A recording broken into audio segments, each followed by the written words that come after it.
எப்பவுமே நம்ம வாழ்க்கையை விட மற்றவங்களுடைய வாழ்க்கையை தான் அதிகமாக பார்த்துட்டே இருக்கோம்.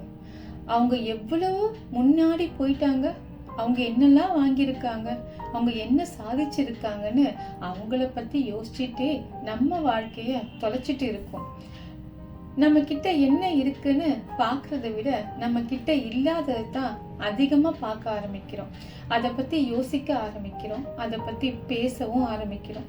நம்ம வாழ்க்கை பயணத்தை நம்மளே மதிக்காம போயிடுறோம்.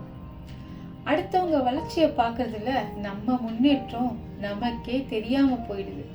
அவங்க எவ்வளவு தூரம் போயிருக்காங்கன்னு பார்க்கறதுல நாம எவ்வளவு தூரம் வந்திருக்கோன்னு மறந்துடும். அவங்க வாழ்க்கைய நம்ம வாழ்க்கையோடு கம்பேர் பண்றதுனால நம்ம கிட்ட இருக்கிற சந்தோஷத்தையும் ரசிக்காம போயிடுறோம்.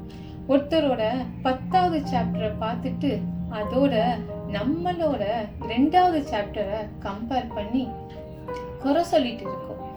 அவங்களுக்கு என்ன கிடைச்சிருக்கு, அவங்க என்ன சாதிச்சிருக்காங்கன்னு பார்க்குறோமே தவிர அவங்க அதை அடையிறதுக்கு எதையெல்லாம் கடந்து வந்திருக்காங்கன்னு பார்க்க மாட்டேங்கிறோம். ஒருத்தரோட வெற்றியை மட்டும் பார்த்துட்டு அதுக்கு பின்னாடி இருக்கிற முயற்சியையும் வலியையும் பயிற்சியையும் கவனிக்காம போயிடுறோம்.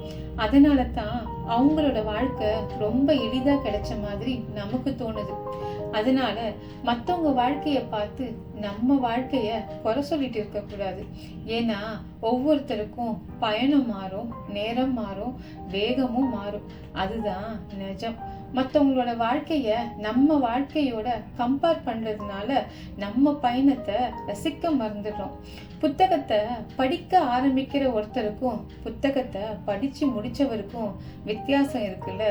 அதே மாதிரி எப்பவும் மற்றவங்க எவ்வளோ தூரம் போயிருக்காங்கன்னு பார்க்காத, நீ எவ்வளோ தூரம் வந்திருக்கேன்னு பாரு, நீ ஏன் பெருமைப்படுவ.